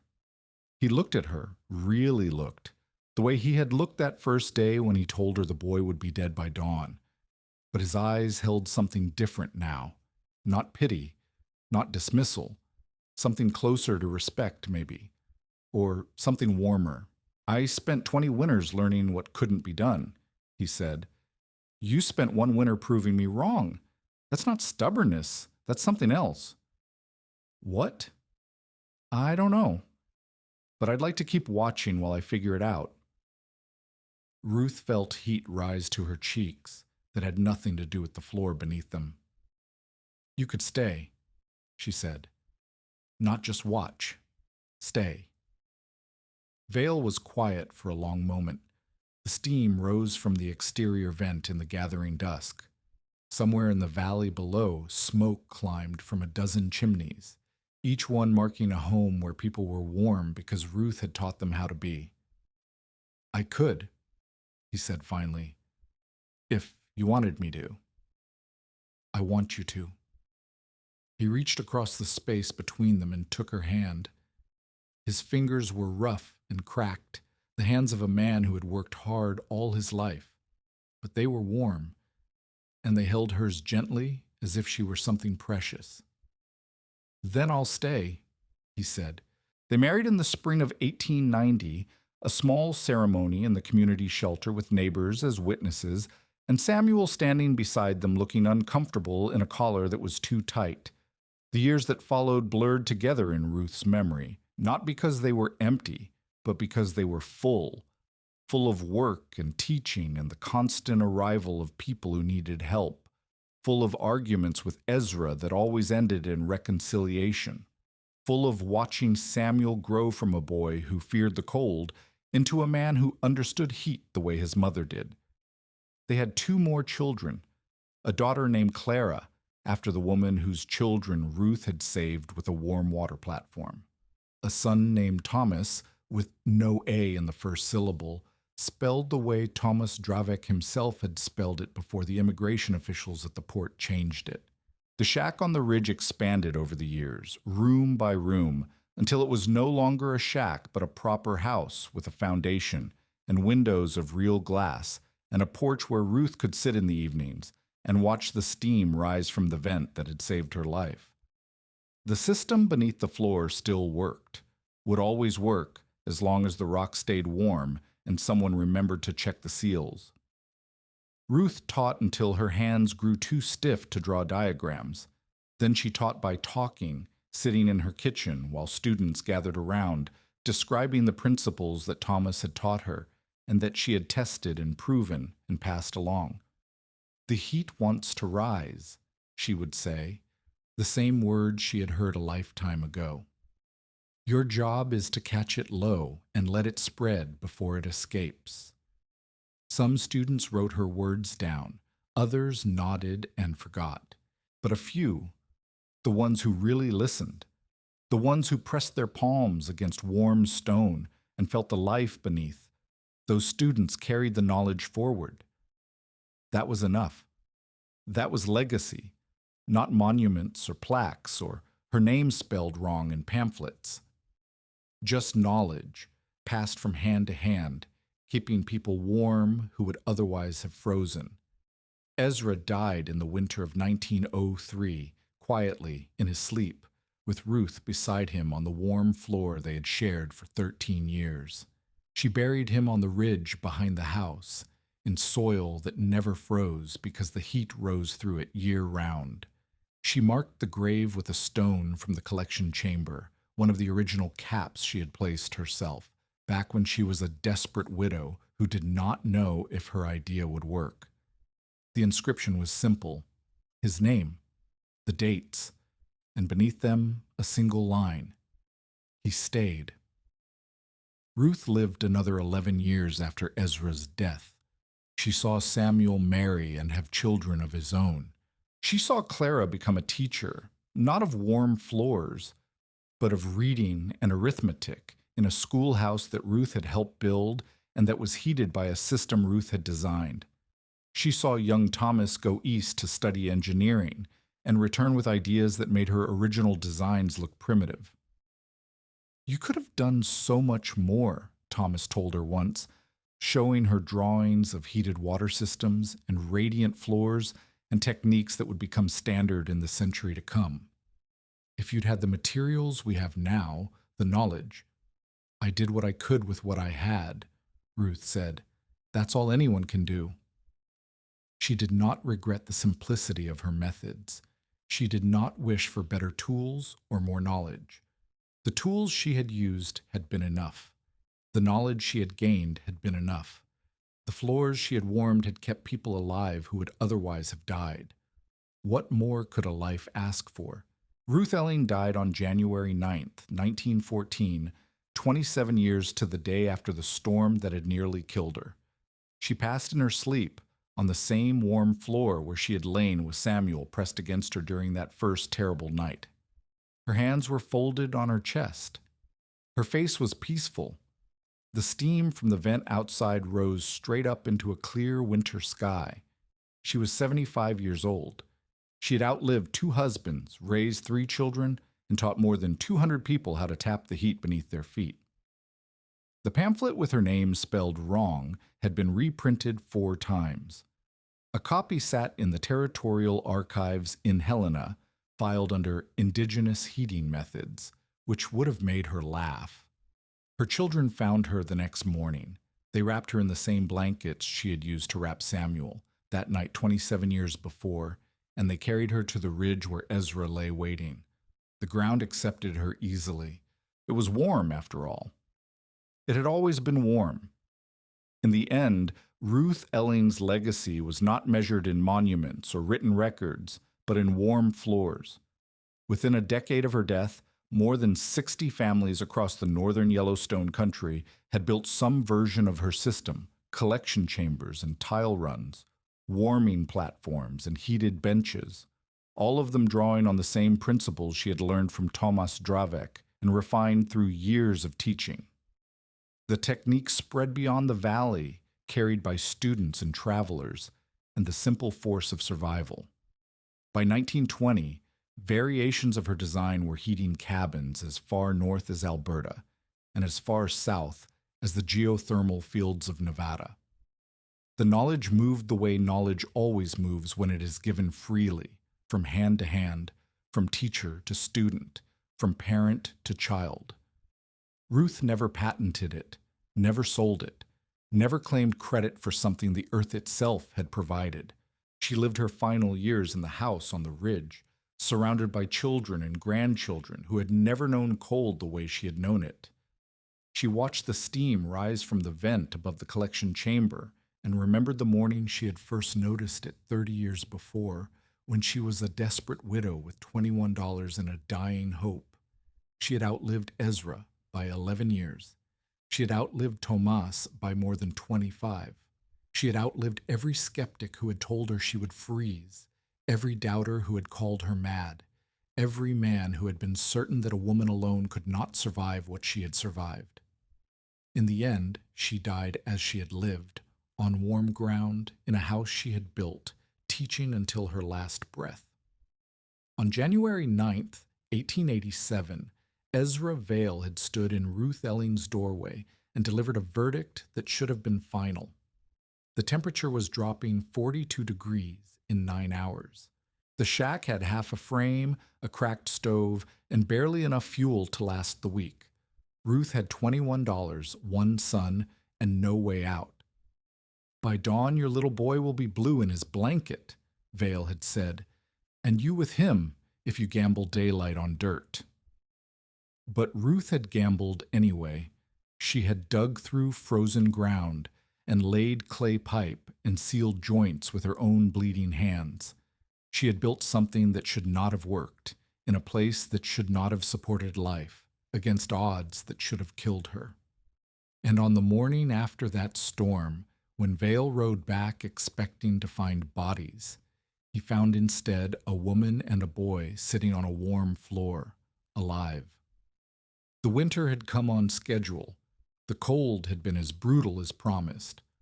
What failed was the old arithmetic, the calculation that said a woman alone could not survive, that fuel was the only answer, that the ground held nothing but frozen dirt. Ruth Elling had found the heat beneath the stone, and in